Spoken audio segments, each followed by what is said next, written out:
எல்லாருக்கும் வணக்கம். ஒரு அண்ணா வந்து கமெண்ட் பண்ணிட்டாரு. என்னன்னு பாத்தீங்கன்னா, நீ இந்த மதத்தை சேர்ந்தவனா இருப்ப, அதனால தான் பார்த்தேன் இந்த மாதிரி கத்திக்கிறேன்னு சொல்லியிருந்தாரு. அவர் தான் ஒரு பதில் வீடியோ சொல்றேன். ஆனா நான் வந்து ஒரு விவசாயி. நான் கஷ்டப்பட்டு விளைய வச்ச பொருளுக்கு விலை கிடைக்க மாட்டேங்குது. இங்க விவசாய நிலம் ஃபுல்லா அழிஞ்சிட்டு இருக்கு. அது மட்டுமா, விவசாயி எல்லாருமே இங்க போராடி போராடி ஒவ்வொரு விஷயம் ஜெயிச்சிட்டு இருக்கானுங்க. அதனால பாத்தீங்கன்னா ஒரு ஆத்திரம், ஒரு கோவன, அதனால தான் பாத்தீங்கன்னா நானு கத்தி கத்தி கத்தி பேசிட்டு இருக்கேனா. அண்ணா உனக்கு பசிக்கு சொல்ல ஹோட்டல்ல போய் சாப்பிடுறேன்னு வச்சுக்கா, அந்த ஹோட்டல்ல உன் மதத்தால் ஹோட்டல்ல போய் சாப்பிடுவேன், இல்ல உன் மதத்தால் சமைச்ச சாப்பாடு நான் சாப்பிடுவேன். இல்ல அந்த சமயத்துல பசிய போகுனா போதுன்னு சொல்லிட்டு போய் சாப்பிடுறியா? அப்படியான இந்த மதம் அந்த மதம் இவங்க அவங்கன்னு பேசிட்டு இருக்கீங்க. தயவு செய்து அப்படி பேசாதீங்கன்னா. நம்ம எல்லாருமே ஒரே மதம் தாங்க.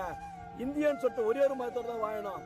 அண்ணா நல்லா தெரிஞ்சுக்கோ, எந்த மதத்தார் இங்க வந்து விவசாயம் பண்ணி கொடுத்தாலும் பசிய போக்குறதுக்கு மட்டும்தான் உனக்கு கிடைக்கின்றது ஞாபகத்தில் வச்சுக்கோ. நானே